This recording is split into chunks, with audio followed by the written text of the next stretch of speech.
Hi guys, as per, well, literally maybe 2 minutes ago as of the time of this recording, Hellion Lua has just been buffed. I'm going to talk about not just her though, there's also another change that was just announced, specifically with the update, and there's a bunch of things that have actually been announced, but I'm going to focus on the balance patch or the balancing of things because these are pretty significant.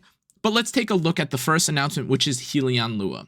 Now, what's really important to know about this is that I'm actually very, very happy, not just with the fact that she's been buffed, but the way specifically that they described the reason for her buff. Now, I'm just going to read it very briefly. It says, Hellion Lua was designed as a speed hero with a versatile utility. Now, first and foremost, I like this because they're actually describing what she was and what they're supposed to be. I know this sounds like super minor and insignificant, but sometimes Smilegate just doesn't tell you what their goal is with the character, and they just throw it out into the wind and they don't adjust based on it, and they'll do stuff that makes absolutely no sense. So at least them giving us a direction for the changes that they're trying to describe, or they're trying to lead us in a specific direction with how to use a character or play a character, is really good in my book. Just in terms of communication, I get that not many, or maybe not everyone cares about that, but still really nice.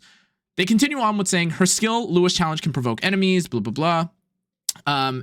And they go on to say, her design focused on making a significant presence when enemies take action, rather than relying solely on quickly ending battles by chaining ally attacks after her own. They continue to say, however, her passive skill, Lua Squad, becomes considerably less effective against heroes that limit counterattacks. True. And if the provoke effect from Lua's challenge fails, her overall impact is notably diminished. Also very, very true. They said and describe that following this, many heirs voiced their concerns about her usability, and data analysis also confirmed that her performance fell short of the design's original intentions. Now, this sounds like a lot of PR talk or maybe some yapping, whatever, but before we even get into the changes, this is good. Number one, because they're actually reading ours and your guys' feedback, and they're probably also seeing, well, the play rate on things like the E7GG. And if you guys aren't familiar with what that is, there's a site for basically checking match history, and they'll take a look at, or I'm assuming that what they're basing this off of is the performance of someone like Lua's win rate and her play rate. And notably so, you know, in Masters, she's got a 50% win rate, which is okay. She's got a 51 in Challenger, which is okay. 51 in Champ, which is, I guess, also okay. And just in general, it looks like she has, Legend doesn't count, but like in most cases, she has something closer to a 51% win rate. Now, their data analysis for this, I'm sure, shows that a character of this caliber, or a character that's supposed to be like a Moonlight 5, maybe has to fluctuate or hover around the 55 to 56% mark. Because if you take a look at some of the other character analysis for characters, look at the win rate of characters like Bloodblade Karen, Afternoon Soak Flan, Harsetti, you know, these other characters that are also really good and are also Moonlight leaning, that have equally, if not higher, win rates. Even take a look at something like Ambitious Tywin, New Moon Luna, who's, my god, literally at a 60% win rate. And you can see this across the different rankings, Champion, Emperor, etc. But the point is that I'm glad that they are citing their sources, or they have a source for us to directly refer to in terms of when we think that something can be buffed, or when we can refer to something needing to be buffed or nerfed. Well, now we have it. We can just take a look at the analysis, or we could take a look at and cite the fact that they've looked at data analysis as reasons for why a character is good or bad. Now, again, I know this sounds like a lot of yapping, but formerly they would just buff or nerf a character basically off of fairy dust and whether or not you felt like a character was good or not. Now we have an actual concrete reason, or a concrete way to give them or provide feedback that's also backed by data analysis. Now, in terms of the actual changes to the character, number one, or the changes that are specifically for this, I think the first changes that they've given her are absolutely fantastic. And it's something that I noticed, especially when I was playing not New Moon Luna, the Hellion Lua, which is that her S3 felt like it was too long. Now, in terms of the cycling of her S3 and wanting to permanently provoke players, I get it. Her kit is quite strong because, well, she has a Soulburn, Ignore, ER, Strip, and debuff at the exact same time. But with characters like Designer a little bit, and, you know, with certain characters kind of, you know, punishing the debuff, the buff duration thing like LRK, pressing S3, things like this can actually make Hellion Lua very irrelevant, actually. Just kind of do nothing because she's not, you know, really doing anything outside of her S3 when you don't have or haven't provided challenge to your team. Now, the other thing that they noted and was also kind of annoying about playing Hellion Lua, which I don't necessarily think they needed to change, but is still welcome, is the fact that they changed challenge to now activating off of a basic skill. Now, of course, if you've taken a look at the state of epicseven recently, yes, characters like Mort, characters like Astromancer Elena, you know, Harsetti applying the cannot counter debuff to you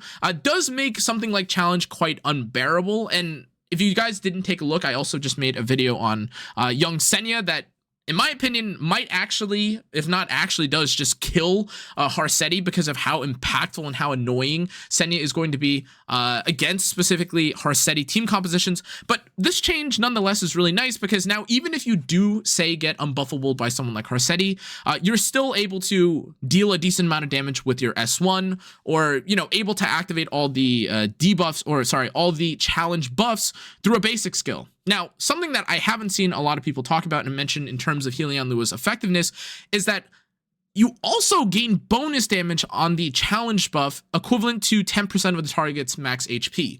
Now, again, if you're fighting against squishy units, I don't know, this is probably something like a 2,000 or like a 1,000 damage bonus.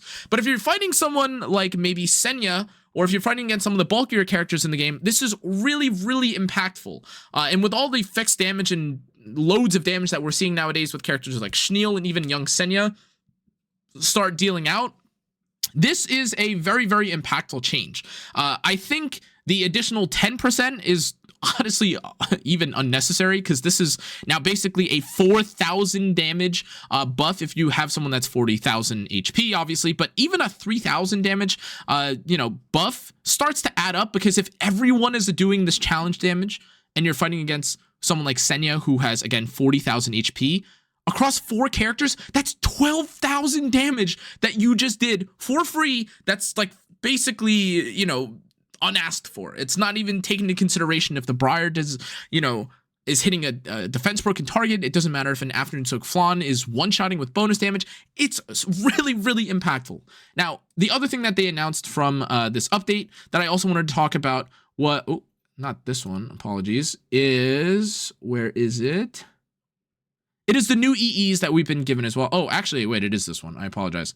It's the new EE, and that's alongside the Ancient Inheritance, which I'll get over, or I'll go over as well, but it's just basically new gear. Nothing really changes for Ancient Inheritance. However, for the new EEs that we've been shown, this is really, really significant. Now, again, I know that some of these characters are old and they're not going to be super, you know, relevant anymore, but being given additional effectiveness on Fairy Tail Tenebria is nice. Number one, because she's one of these mages that doesn't have the highest speed in the game, and instead there's people that will run her in maybe that 220 to maybe 260 range as a high effectiveness debuffer. And if you are able to run her or pick her in a situation where there aren't any debuffers, or any cleansers rather, on the team, this new S3 skill reading that you, this new S3 EE ability that reads that you dispel 1 additional buff when you're using Tea Party, is really, really nice. Now, one of the things that a lot of people will use against someone like Fairy Tail Tenebria is, well, barriers and protection set, or even back in the day, it was Fallen Cecilia, to prevent you from stripping the immunity. But now you can't even do this because she dispels 1 additional debuff, or 1 additional buff rather, when she's using her S3. Really cool, very impactful. Now, the other EEs are honestly okay, like increasing the chance to redirect provoke, which is nice on her S1. It kind of makes her more consistent at debuffing. And the barrier on the S2 thing sounds like some Harsetti cheese kind of thing, which honestly sounds okay, I guess, but that's probably not something that most players will be using. I am going to fact check myself real quick, because as I'm reading this, I want to make sure that Tea Party isn't the name of her S2. If Tea Party is the name of her S2, things might change a little bit. No, that's Wildcard. That's what I thought. Okay, but for what we're looking at here, this EE I think is pretty nice. This EE is pretty nice for players that want to play Fairy Tail Tenebria. I suspect that most players will end up using the S3 EE for the additional dispel, and the 16% effectiveness is nice. But the next thing we have to talk about is, well, this Wukong EE. Now, this is a little bit of a bait, to be honest. It's crit chance, and some of the EEs that he's been given are, well, one that makes him a bit more usable for PvP, which is the swing attacks all enemies even when counterattacking, which again, pretty nice if you're trying to use Wukong as an anti-crit counter character. And then we also have his S2 one, which is increasing critical hit resistance and pen resistance or the amount that you gain from the S2 by 10%. Also decently nice if you're just trying to use Wukong as he is right now, but gain additional stats. And then the final one is an increase to the Heavenly Father's strike by 20%. Now, there's some obvious thoughts that I have about this, which is that, well, it's really weird that he's gotten an EE so soon, but Heavenly Father's strike, if you aren't familiar with it, is his S3, and it does deal a decent amount of damage and is kind of like a nuke, but because the amount, it's like scaling attack. Like the attack is, when your attack is greater than the target's attack, you increase damage proportional to the difference. Like, because it's something like that, and even despite it being element element neutral or element advantage, what is it? It's unaffected by elemental advantage, rather. That's what it is. This feels like a bit of a weird skill, just because a lot of people, I think, aren't already using Wukong for anything but his S1, and it feels like this is a bit of a weird EE, especially as Rift, or the season of Rift, is closing and ending. But I do want to say that if you are someone that is going to be, I guess, considering using someone like Wukong, I would probably use something like the swing EE, just because it allows you to be more of a bruiser. But this leads us to the elephant in the room, which is that in this day and age, if you're playing someone like Wukong, if you AoE while counterattacking, you boost up or you start stacking Emma Bologna or Lone Crescent Bologna's passive, which is probably going to be one of the better characters to pick into someone like Wukong. Although that does kind of depend on, again, if you end up, I don't know, depends on how much damage you do with something like Heavenly Father's or Heavenly Fighter's Strike.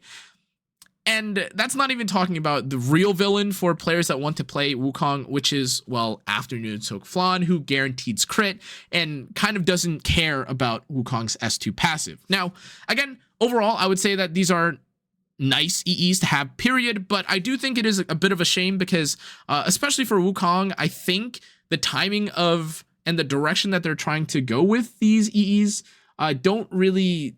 There's no real direction given to it. And again, as I mentioned specifically with Hellion Lua balance patch, they kind of described where their thinking was with these with her changes. I don't, correct me if I'm wrong, but I don't see any explanation for why these EEs are in the game. They're just kind of here. Again, I don't think they're useless necessarily, especially like Fairy Tail Tenebria's, but Fairy Tail Tenebria is already a character that's kind of niche, and Wukong is, well, a Rift bot with very few uses outside of that, and none of these actually do anything for Wukong in Rift. I guess the additional crit chance is nice because you're gaining additional stat, and in a sense, I guess if you want to maybe, I don't know, increased his survivability a little bit with his S2, it's maybe a little bit nicer. But a lot of people I know that are using him in Rift have his S3 turned off, have his skills turned off, so it is what it is. Overall, though, guys, I think the Hellion Lua change, their ability to be more communicative is really nice, and I'm really happy with the way that they communicated things, but that's also kind of ruined by, well, their EE not having literally any text whatsoever to describe the direction that they want these characters to go down, or if they're trying to make the different EEs maybe make Wukong PvP viable. Same thing with Fairy Tail Tenebria, although obviously we can make our guesses and we can make our hypotheses instead.